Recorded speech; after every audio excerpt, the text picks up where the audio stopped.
Mics are going hot.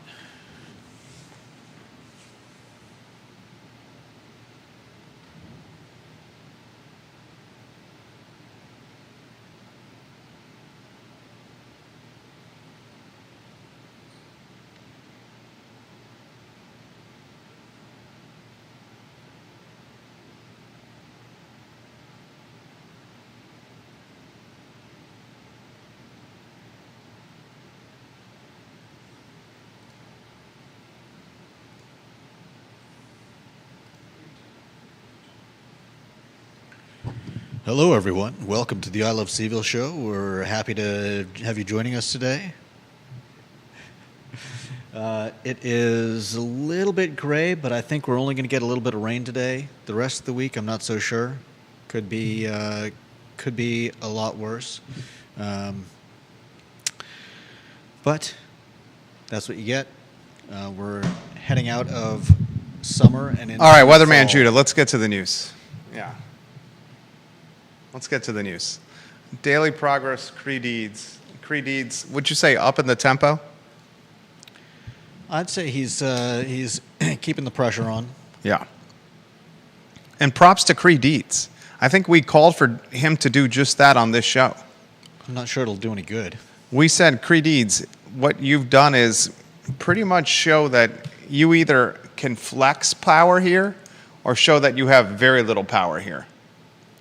There's also a certain amount of, law and order involved. Two of the cases are closed now. The interim president has said 2 of the cases are closed. And I would imagine the interim president at the University of Virginia is a Jim Ryan ally, and he could care less if details emerge that suggest there was a coup or there was not a coup for Jim Ryan's ouster as president of UVA. He could care less. That's fair. And he's a Jim Ryan homie. But there are also other investigations ongoing. Yeah, and I understand not providing details on the active investigations, but the ones that are closed, goodness gracious, we deserve the details, do we not? Potentially. We'll talk about it on the show. Like and share the show. Like and share the show, guys. The Tuesday edition of the I Love CVille show. The line for that FSU matchup has moved, ladies and gentlemen. Florida State now a 6.5-point favorite. It was 7.5 yesterday. That means the betting public suggests the game will be tighter than Las Vegas initially anticipated when setting the line 24 hours ago. Where will the line will fall? Only time will tell. We do know that UVA's center, the one who was injured in the Stanford matchup, Brady Wilson, is now day-to-day with a calf injury, so he could play against the Florida State Seminoles. This is as significant of a matchup, Florida State and the University of Virginia, that this program has had in years, ladies and gentlemen. If you like what we do on this program, like and share the show. Tell somebody about the I Love CVille program. Rob Neal, Bill McChesney, welcome to the broadcast. James Watson, Lonnie Murray, welcome to the broadcast. City Council, Charlottesville City Council members that are watching the program. We're going to take you to task today. This is not a Sam Sanders issue. This is a Charlottesville City Council issue. Viewers and listeners that live in Charlottesville, Virginia, viewers and listeners that lease business space in Charlottesville, Virginia, viewers and listeners that own real estate in Charlottesville, Virginia, your taxes are close to being raised. Council right now deliberating whether or not to raise taxes on you guys. Juan Diego Wade, this falls on you, Juan Diego Wade. We're going to talk about this on the Tuesday edition of the program. We're going to ask the question, what happens if Zy Bryant wins a spot on the Charlottesville School Board? What is that going to do, pros and cons, if Zy Bryant wins a spot on the school board? I think there are pros and cons to that. Would you not agree, Judah? I'm willing to hear what you think the pros are. Oh, you think it's only cons? I'm not sure. How you position that suggests you think there are only cons if Zy Bryant wins a spot on the school board. I mean, she's known as an activist. Do we need an activist on the school board? Would you say right now she's a favorite to win? There's 4 spots, 3 candidates. Would you say right now she's a favorite to win one of the 4 spots?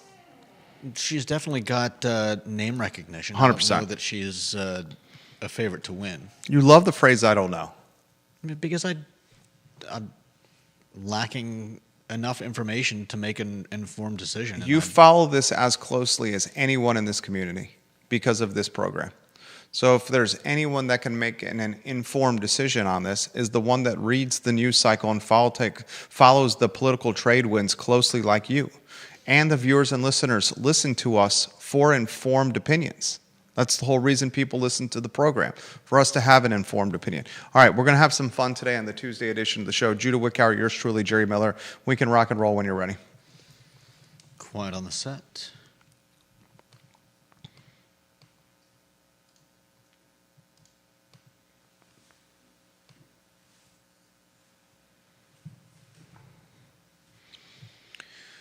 Welcome to the I Love CVille show, guys. My name is Jerry Miller. Thank you kindly for joining us on a Tuesday. My phone is blowing up, guys, with content and with deal flow as we speak. A lot we're going to cover on today's program as I'm navigating text messages and updates locally while hosting content that we enjoy doing that creates work for us, but frankly keeps us at top of mind locally.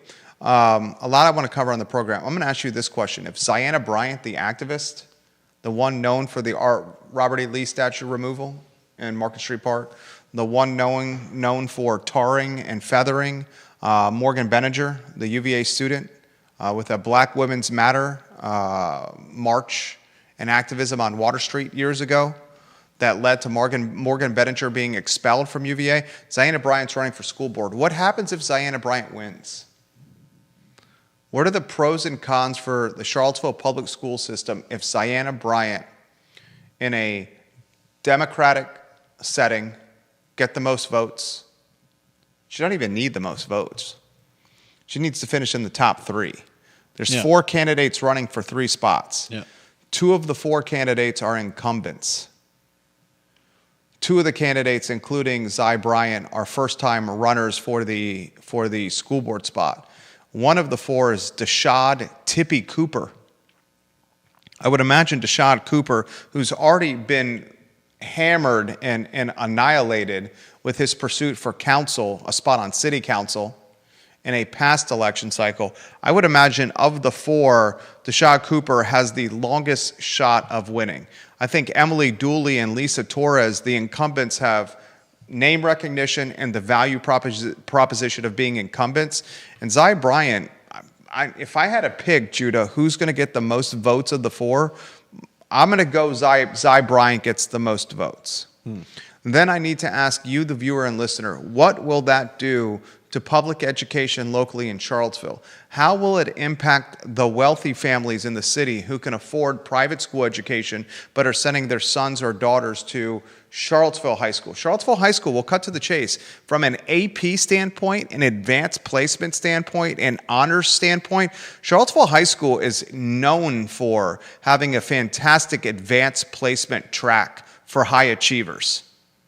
Does an activist on the school board drive some of those high achievers that come from affluent family household incomes to private schools? Does it further gentrify the school system at Charlottesville High School and Charlottesville Public Schools? That's a question we're going to talk about on today's show.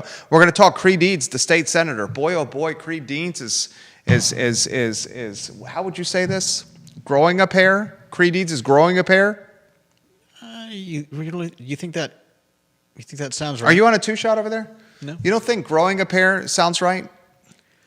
I mean, it's not like he gave up and like hung his head in defeat at one point. Okay, I'll give you that. He's been continually dogging them for information, and he's continuing on that path today. All right, so I listen to you. I agree. You're a valued opinion on the show. I'm going to change my words. Excuse me, from growing a pair, the state senator, Creed Deeds, who I routinely see around town, to Creed Deeds pursuing his investigation with the Board of Visitors and University of Virginia through a woodpecker's approach, persistence. He, on the 15th of August, provided a deadline for UVA, specifically its rector and vice rector, a deadline to answer 46 questions,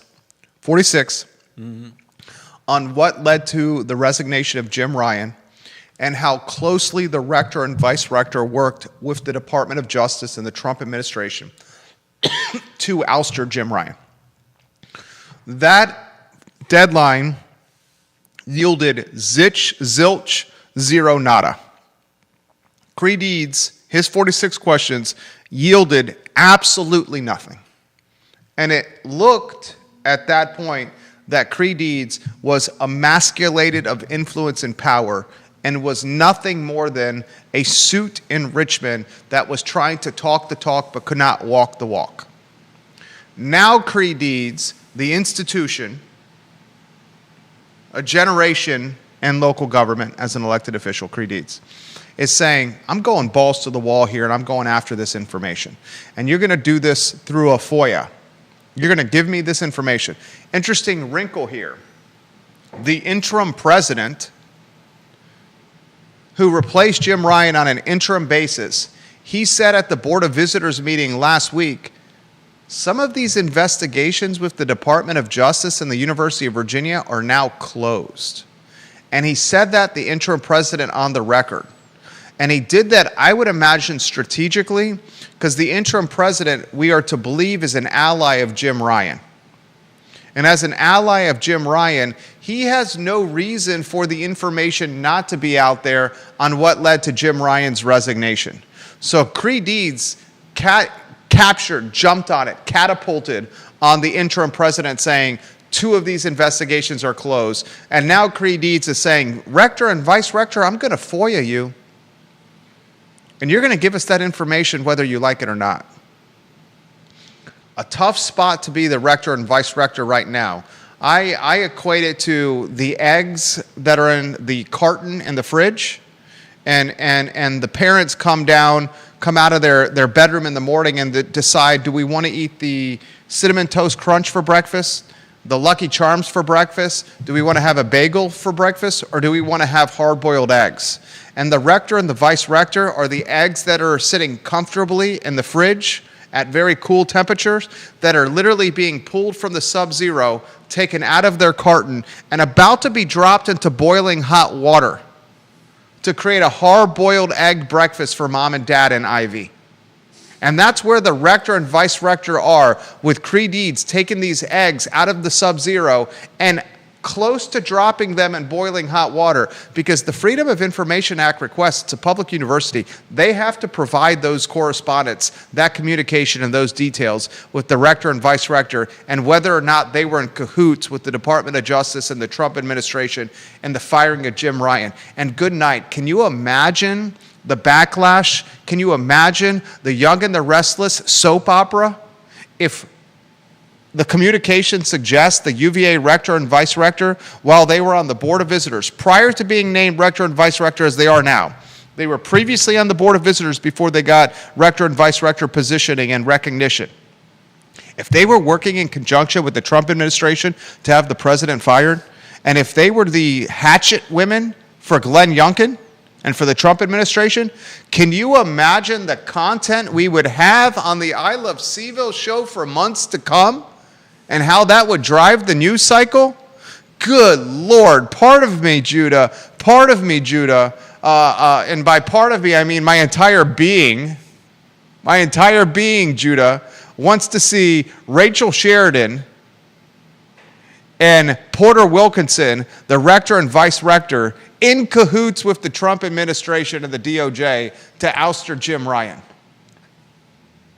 Part of my entire being wants to see that play out that way. Mm-hmm. We'll talk about that on today's program. A lot we're going to cover. We're locked and loaded. Which headline, Judah, most intrigued you and why? I'm interested in the fact that you think there's some upsides to Zion Bryant on the school board. I got to give Zion Bryant, who probably does not like me very much, and I'm okay with that. I'm indifferent on Zion Bryant. I'm not a fan. Oh, Judah Strip, not a fan. Okay. I mean, come on. She ruined someone's life and never gave a single word of apology. I mean, that's pretty low in my book. And to see someone like that in charge of young people, I don't think that's I don't see the upside. Maybe Judah Wickower took the words out of my mouth. You got early 20s, mid 20s woman who's never had kids, who's destroyed the life of a fellow UVA college student on a meritless accusation that Morgan Benninger utilized racist rhetoric during a Black Women's Matter march on Water Street in downtown Charlottesville. I mean, let's be fair. She said something, and her life was ruined because of it. Who cares? Like, both sides love to talk about freedom of speech until they hear speech that they don't like. And in this case, it wasn't even speech that came out of Morgan Bettinger's mouth. Even if it was, did she deserve to have her life ruined? And we've seen so many different microcosms of this over the last couple of months in 2025. We saw it with Charlie Kirk. Yeah. Where his life was taken because an alleged assassin. Well, he was an assassin. Whoever it was, whether it's the guy that they think did it or not, because an assassin disagreed with his platform and his rhetoric.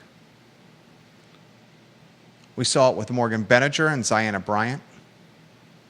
So many examples in this new era we live where free speech is attacked as if the speech is a crime itself. And we know free speech has consequences. Yep. But those consequences are not assassination. Right. And those consequences, certainly, if you're incorrect and you have any character, involve an apology of some sort.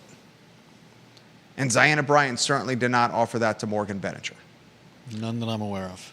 A lot we're going to cover on the broadcast, ladies and gentlemen, including the Florida State Seminoles, now a 6.5-point favorite on Friday night in Scott Stadium, 7:30 p.m., ESPN National Television. The line opened at 7.5 yesterday. That means the betting public thinks this will be a closer game than what was initially anticipated. I'm going to ask you, the viewer and listener, this question. Friday night's matchup with top 10 in the country, Florida State. Is this the most significant football game the University of Virginia football team has played in how long? I asked Jerry Ratcliffe this question, and he was, wow, I have to give this some thought. When UVA played Clemson in the ACC championship, no one thought Virginia was going to beat Clemson. When UVA played Florida in the Orange Bowl, right after that ACC championship matchup, no one thought Virginia was going to be victorious in the Orange Bowl. Everyone was just grateful for the invitation to the Orange Bowl.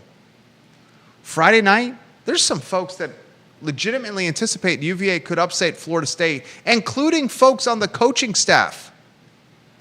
One of the coaching staff members at Florida State, its defensive coordinator, said, quote, Virginia is no joke, to Jerry Ratcliffe. This is one of the best offenses in the country, not just the ACC, the entire country. Virginia is no joke. James Watson, Rob Neal, viewers and listeners, is this as significant of a matchup for Virginia football and how long? And then you throw in the fact that it's at Scott Stadium. So much we're going to cover on today's program, including, ladies and gentlemen, right now, Juan Diego Wade, Lloyd Snook, Michael Payne, Natalie Olshan, and Brian Pinkston talking amongst themselves that we're going to have to raise taxes on you, on you, on you, on you, you, and anyone in Charlottesville. Their leadership has yielded income streams so diminished and depressed that all they can think of right now is to raise taxes to make up the delta, the downward delta. Holy bejeebus, ladies and gentlemen, we have a lot to cover.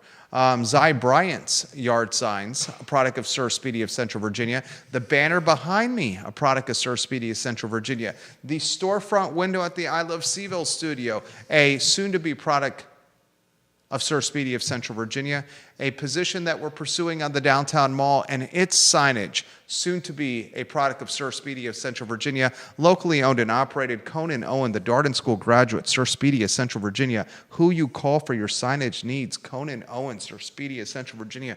Talk to him today. Good man. Sir Speedy of Central Virginia. Judah Wickower, show is yours. Rock and roll. Mine. Well, let's see. Headline that most intrigues you?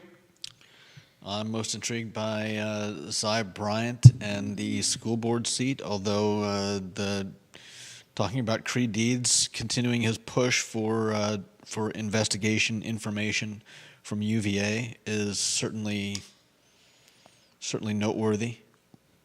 I don't think he's going to get very far, and I don't think this is a matter of him being emasculated. I think it's just a matter of poor timing.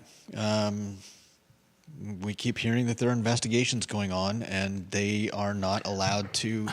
You think, Judah, they're getting this from the lawyers. This Judah. isn't like some random person at UVA saying, I don't think I'm going to give you that information. J-Dubs, Yeah.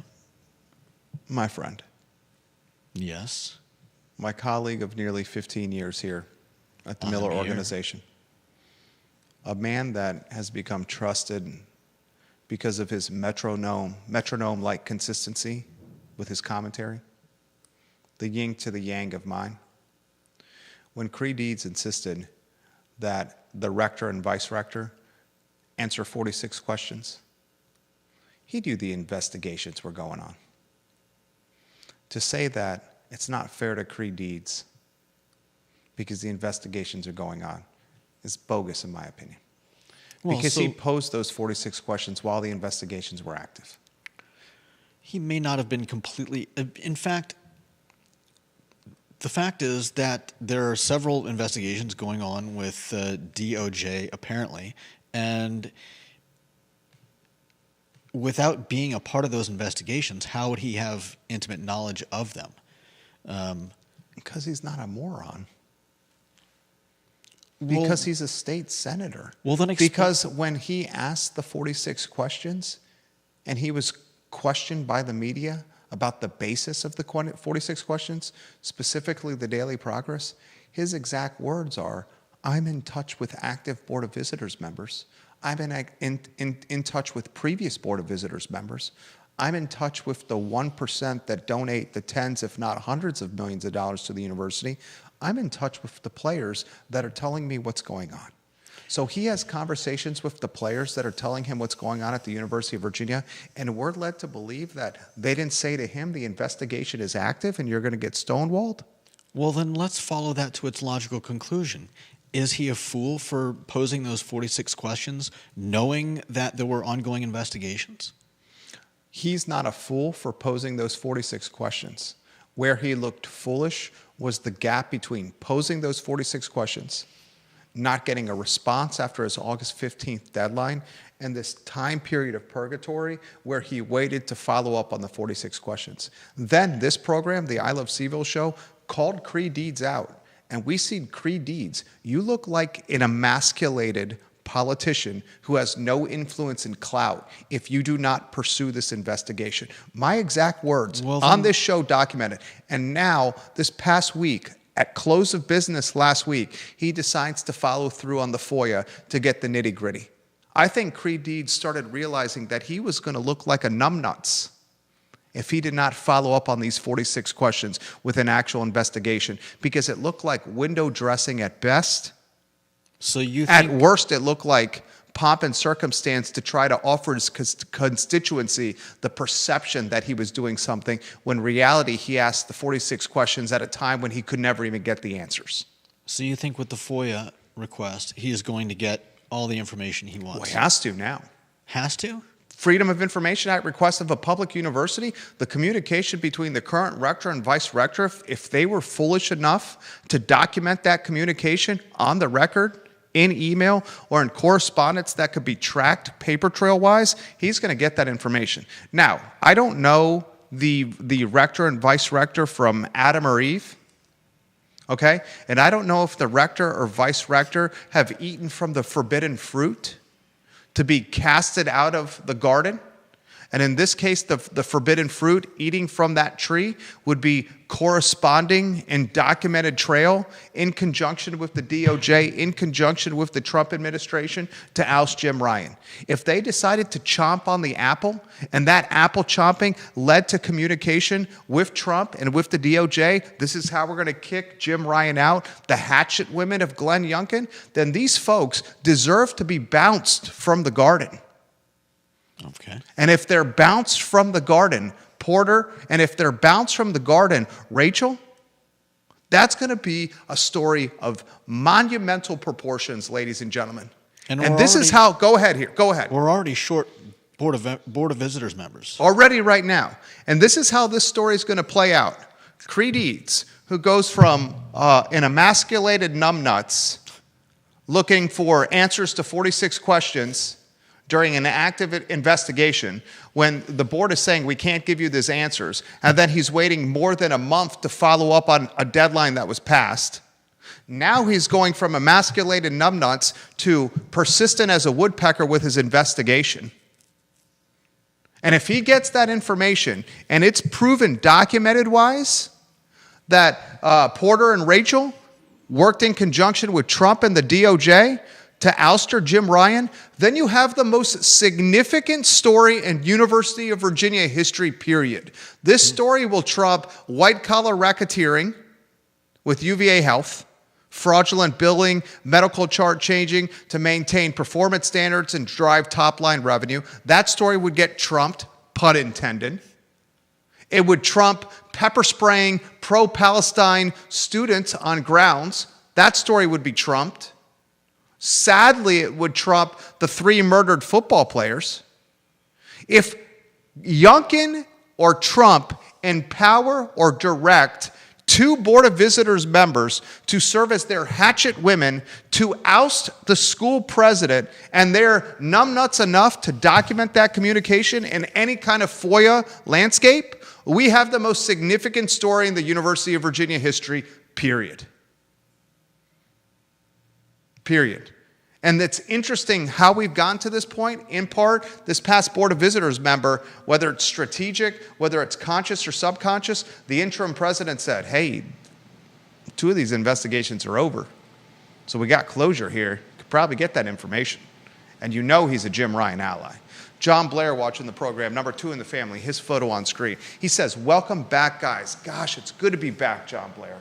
It's great to be sitting against the vivacious, the charismatic, and outgoing Judah Wickower. He says, welcome back, guys. You might recall that yours truly, John Blair, predicted that Creed Deeds would not get his questions answered.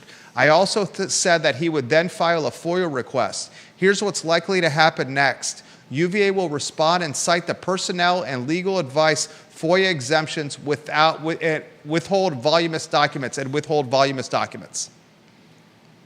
So John Blair, who knows how this game is played like the Pope knows holy water. John Blair, who knows how this game is played like Judah knows denim in the summer. John Blair, who knows how this game is played like Jerry knows IPAs, says UVA is going to play the game back to Creed Eads and say, this is a personnel issue, and because of any legal exposure, we're going to withhold documentation because it's a personnel issue.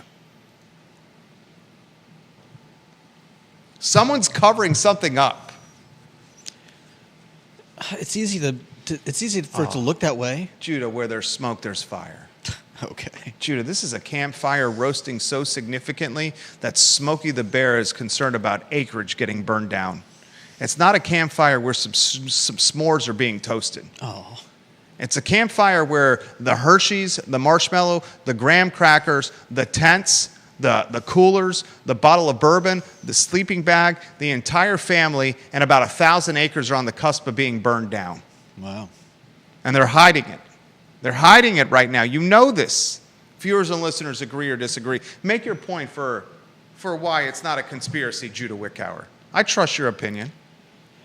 Make my point for why it's not. I mean, you could be 100% right, but we have no proof right now. All we've got is Creed Eads' dogged,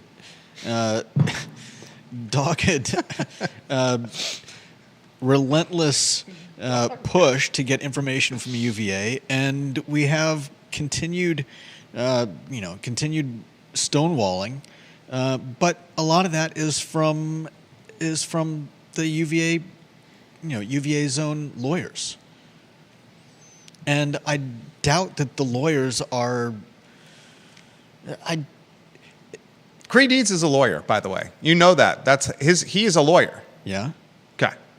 He's a lawyer by trade. He's not making his money with the peanuts he's making as a state senator. Well. He is a lawyer. Yeah. Okay. So, with Washington-based law firm are the ones writing to Deeds on behalf of the university. I mean, to suggest that that there's some kind of conspiracy between UVA and this Washington-based law firm to hide facts from Creed Deeds seems a bit out there. Let me ask you a question, and then we'll get to Deep Throat and his comments next. If you were a betting man, and I'm aggressively trying to turn you into a gambling man because you know I have a gamble to me. If you're a betting man, would you say that there is any cahoots with Glenn Youngkin, the Trump administration, the DOJ, and Rachel Sheridan, and I always mess up Porter's name, and Porter Wilkinson? There very well could be. I'm asking you a straightforward question. If I was a betting man, if you were a betting would I say man, that there's some would you see that there is a behind-the-scenes communication or MO with Trump, the DOJ, Glenn Youngkin, Porter Wilkinson, and Rachel Sheridan as it applies to the job security and the job retention of Jim Ryan?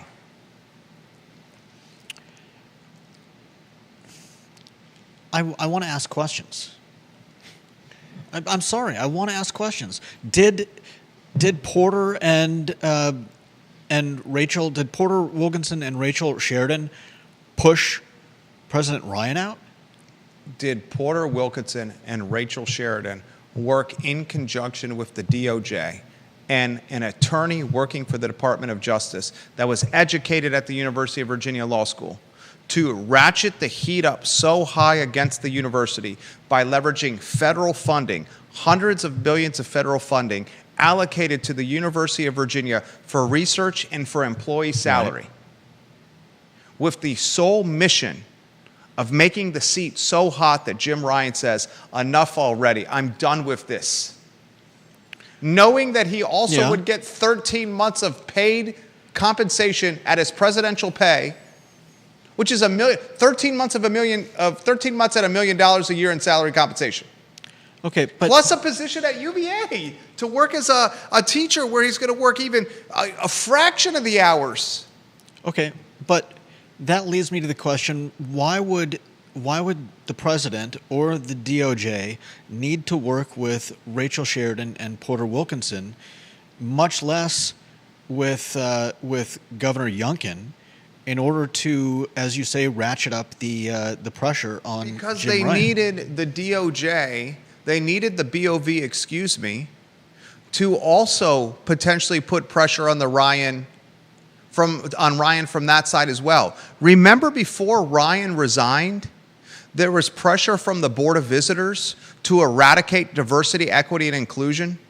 Burt Ellis was a part of this. The board was a part of this. They set deadlines for Jim Ryan and his administration to eradicate DEI. And all Jim Ryan did was shuffle DEI and rebrand DEI. That's all Jim Ryan did was rebrand DEI. He basically spit at the BOV and say, I don't respect you. I'm just going to rebrand you.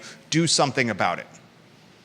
And if you remember at the time, that's when Jim Ryan's lieutenants started hitting the road, Jack. He lost the provost to, was it Middlebury College? Ian Balcom?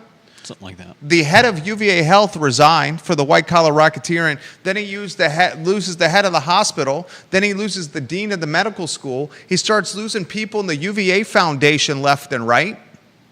Everybody was leaving because they saw the writing on the wall and they wanted to get the hell out of the Dodge. And in the grand scheme of things, these academics, the ones that were at retirement age were just taking retirement. But the academics like Jim Ryan could make well more than $1 million if he's in the private sector.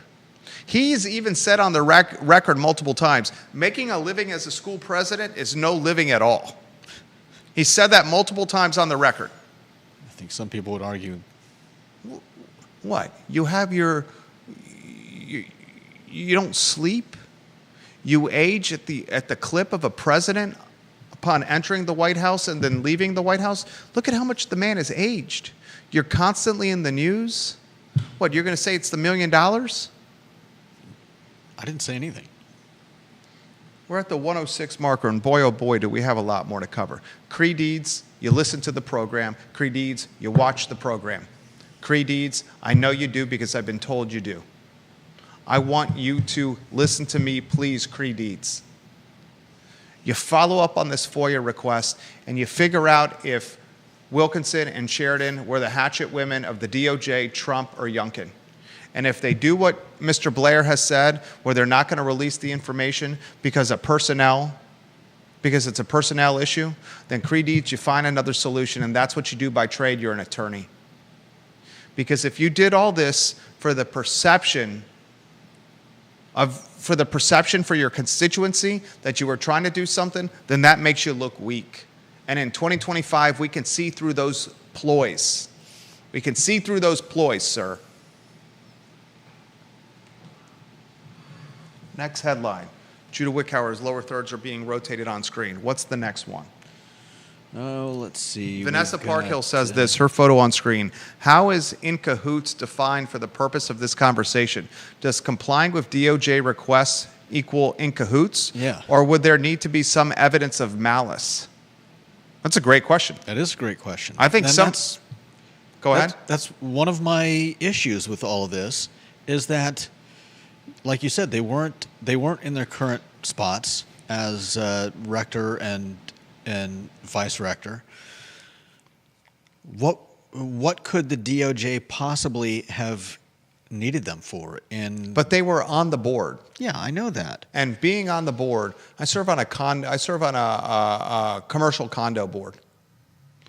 The president of the commercial condo board, which is 5 people, has the same voting power as someone who's not an officer on the commercial condo board. Mm-hmm. The rector may set the agenda and control the pace and tempo of the meeting, but in the end, the rector has a vote equivalent to someone that's on the board that has no honorary title.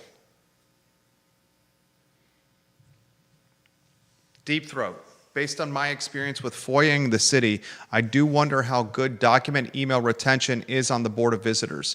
In the city, when FOIA was applied to Planning Commission, what the city did was send an email to the commissioners asking them to please search your emails for responsive material. The BOV members, do they use some official email system? Or if they are tight with the Trump administration, did they just use the phone or private emails? It's a great question. Yeah. I mean, we just saw a big fiasco with Trump, with the Trump administration and the app Signal, which is encoded, super safe communication platform. Have you noticed that with WhatsApp, their advertising material is their marketing campaign with WhatsApp and Signal is the trustedness of the communication, the fact that it can't be hacked versus text messaging? Trump administration, they literally were communicating on Signal about national security, and that information got out.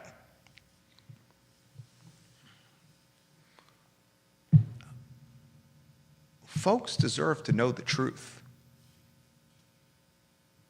And we're going to learn a lot about Cree Deeds if he was pursuing this authentically or from a perception standpoint to gain equity, perceived equity with constituents and voters.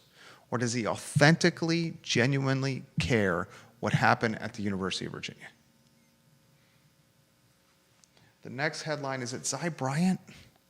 I believe it is. And this is a perfect dovetail into the school resource officer headline, right? Yeah. Look, Viewers and listeners, if your kids go to Charlottesville Public Schools, you need to ask yourself this question. Do you feel safer with a school resource officer in the hallways?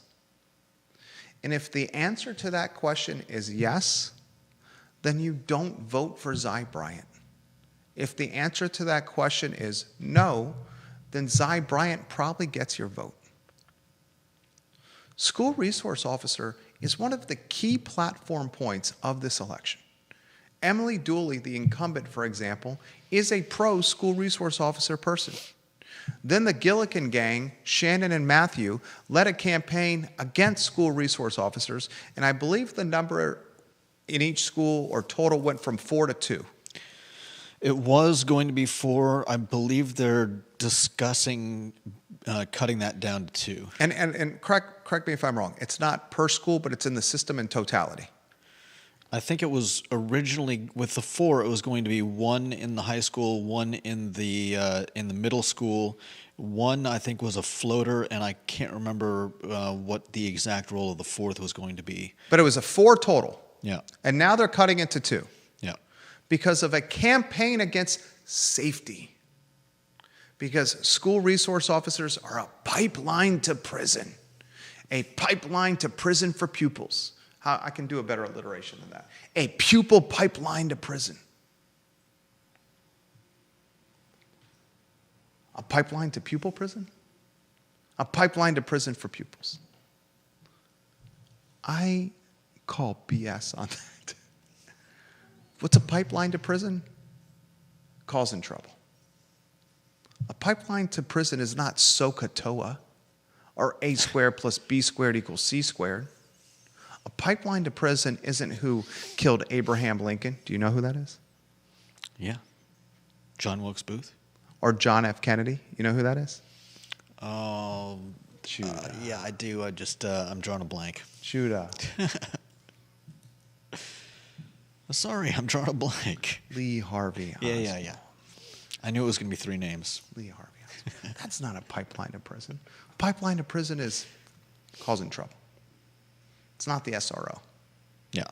It's not the SRO. No. Ziana Bryant, if she wins, the pros and cons, and you take the lead here, you make your argument.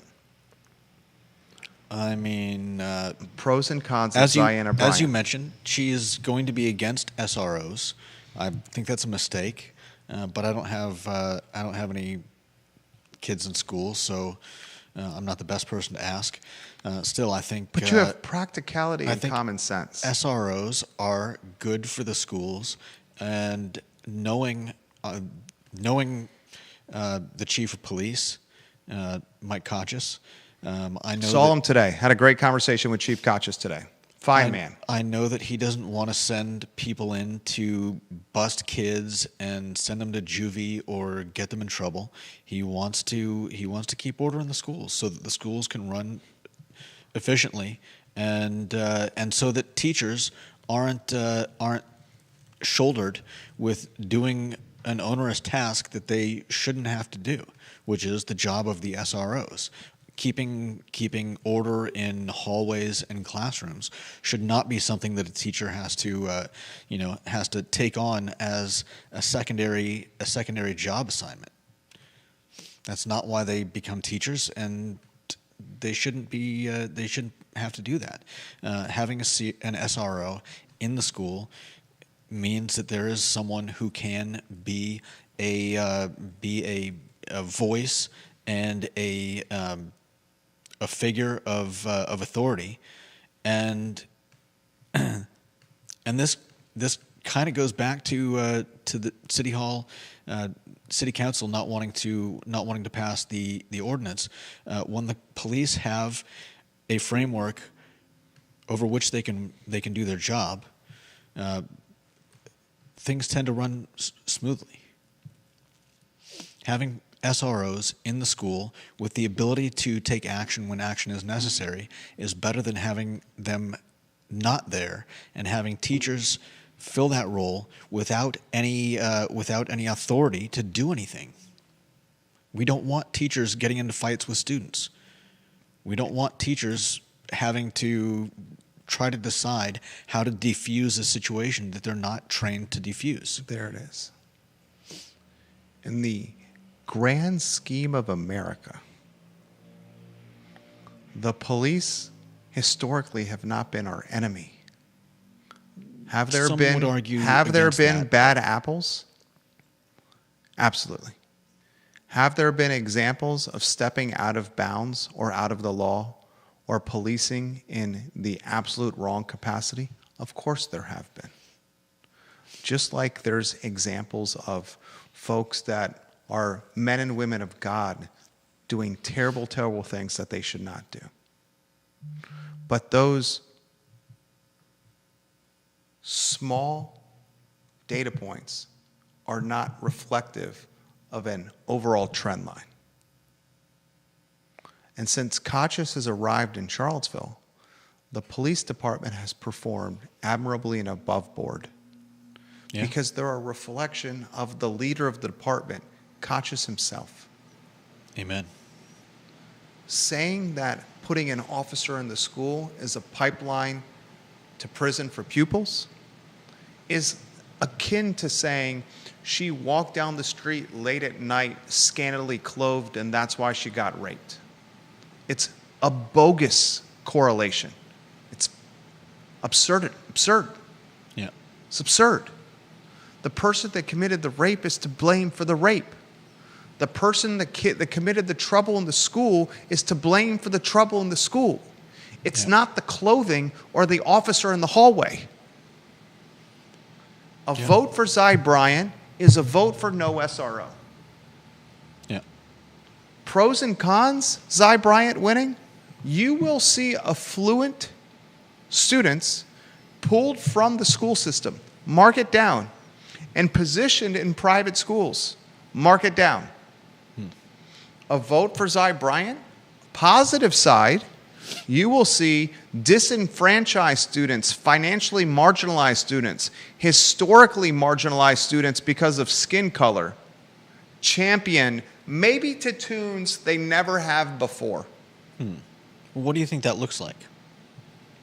I'm curious. Additional funding for the budget allocated to students tied to a socioeconomic threshold. Okay. That's an example. Resources and counseling provided to students from a socioeconomic household. And you know, maybe that's needed. Maybe that's needed. The sake of this topic on the show is to talk the respond and react to a Zy Bryant winning. Because as a betting person, my instinct says that Zy Bryant is going to be one of the three winners. There's 4 horses in this race. There's 3 spots. She doesn't even have to finish atop the pole in victory lane. Yeah. She doesn't have to carry the roses and run around the track with the bed of roses around her neck like you see in the Kentucky Derby. She doesn't even have to finish in the second spot. All she has to do is finish in the top 3. Yep. And my 25 years of covering this suggests that Cooper is the one that ain't going to win. Dashad? Dashad Cooper, who's already lost a city council race where he was eviscerated in that race. Yep. Emily Dooley, I see her winning. She's going for a second term. Torres, she's going for what? Her third term? Lisa Torres? Zy Bryant very eagerly wants a career in politics. Do you not agree with that? I think I would agree with that. She's politically motivated. The first step in that trampoline, that verticality of politics, is school board. Next headline, Judah Wickower, 120 marker. Well, let's see. City Council considering raising taxes on residents. I think it's time, and I'm going to pick up the pace and tempo on this. And I said this yesterday. What makes this so difficult for me is Juan Diego Wade is such a nice guy. I saw him driving His Vespa this morning on my way to work. with a helmet that looks like a bike helmet and stickers all over the Vespa, including a Heart Charlottesville sticker. I did see the heart in the rear view. We've been driving the Vespa safely. He motors around this city on a Vespa. But I'm telling you right now, they're talking about raising taxes on you, all of us. Their meals tax is down. Their lodging tax is down. Yep. Their sales tax collection is down. Real estate values are down. They're going to start talking about cutting money to the police department. They're going to start cutting money to the public school systems, talking about cutting money left and right and doing more with less. And we have gotten in this position because we have a council that is reflective of a council led by Nakiah Walker. A council that was influenced with activism as opposed to a council focused on equity and economic development. A council scared of a small contingent of people as opposed to a council willing to stand up to them.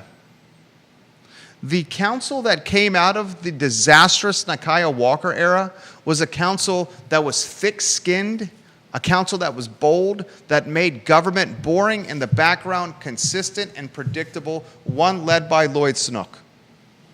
But the council reflective today is symbolic of the personality of its mayor, Juan Wade.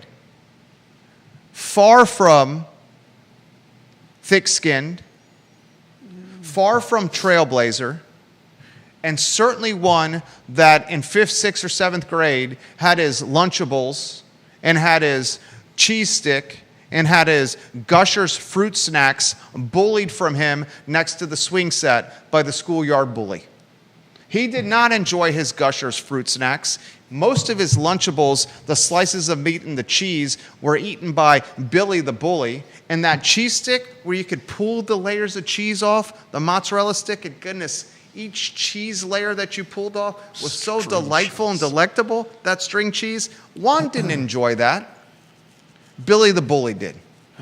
okay. You're not buying the Billy the bully and Juan Wade on the middle school playground? No, I'm more have an issue with your take on Lloyd Snook's Lloyd Snook's period of leadership. Lloyd Snook's a friend. Yeah, I'm right not, down the hallway. See him over here. Lloyd Yeah. Snook's on the back I know. end. He's over 70 years old. He's checked out. He Okay. realizes he's lost total influence on this council. He don't participate to the tune he used to participate in, and he loves to hear himself talk. Lloyd Snook's checked out.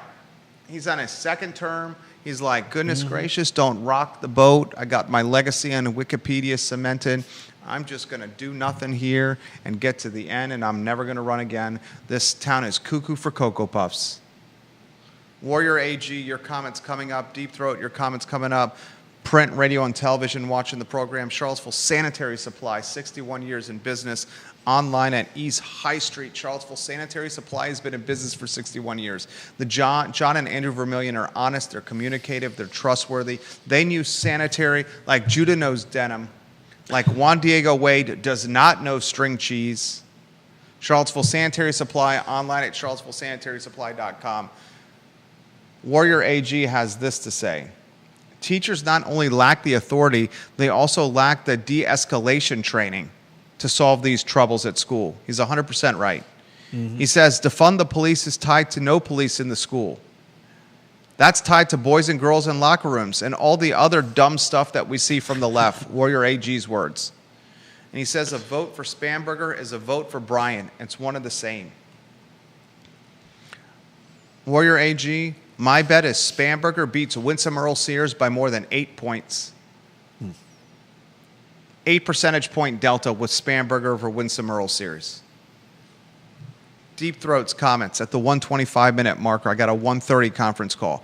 Let me draw a connection between the zoning debate and the SRO debate. The old zoning wasn't particularly restrictive, but could a very anti-development council use it or twist it to restrain development? Sure. This council, or any council likely to be elected in the foreseeable future, no way. SROs. Could SROs be used to create a pipeline to prison? I guess, in theory. But would SROs reporting to Mike Kochis do that? No way. Come on. Right. Exactly. Kochis would never allow it. Yeah.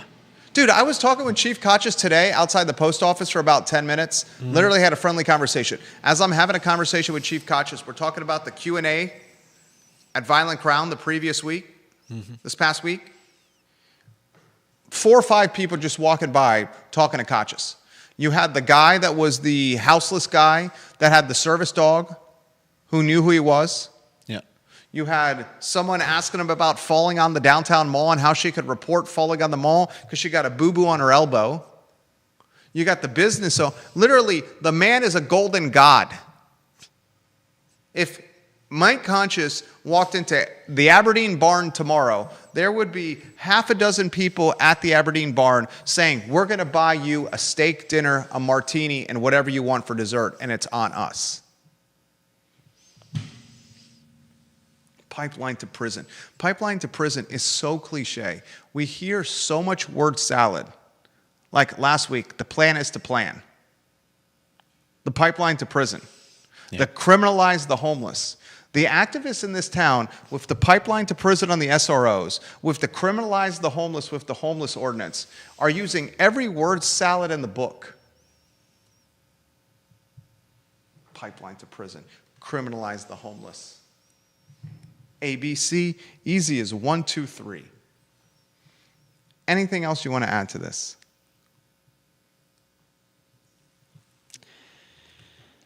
Got 2.5 minutes. I got a call I got to make.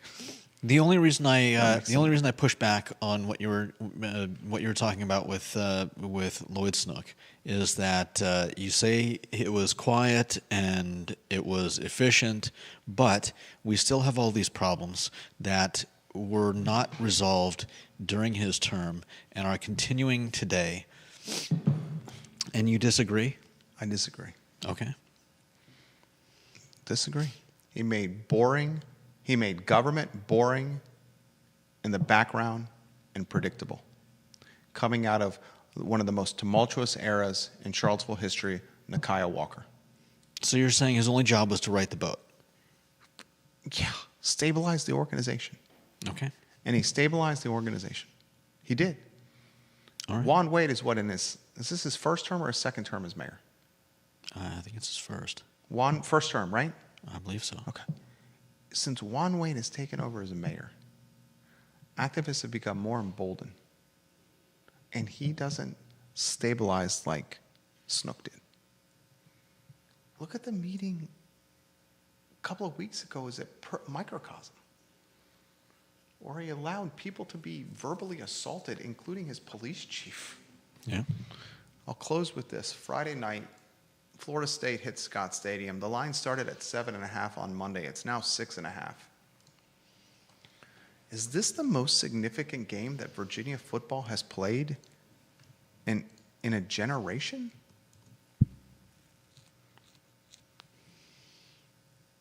Don Gathers watching the program, the frequent speaker before council, an activist himself, a man I respect, a man I often disagree with, Don Gathers, but agree to disagree is one of the beautiful things about America. I think you would say that as well, Reverend Gathers.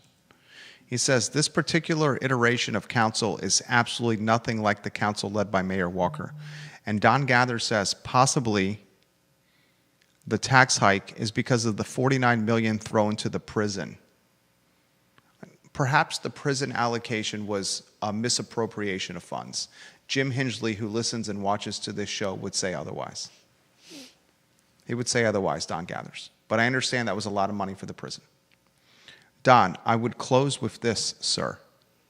You're a homeowner locally in Charlottesville.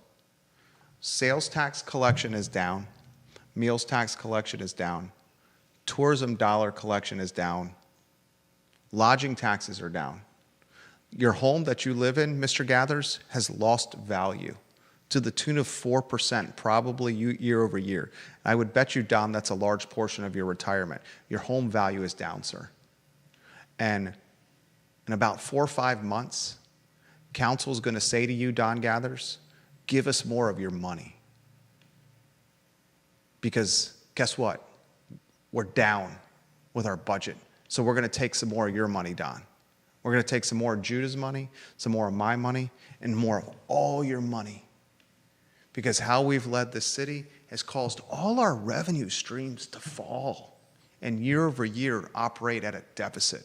So Don, get ready. Get ready. And that's due today's council. That's the show. We kicked some ass today. especially Judah Wickower. Thank you for joining us.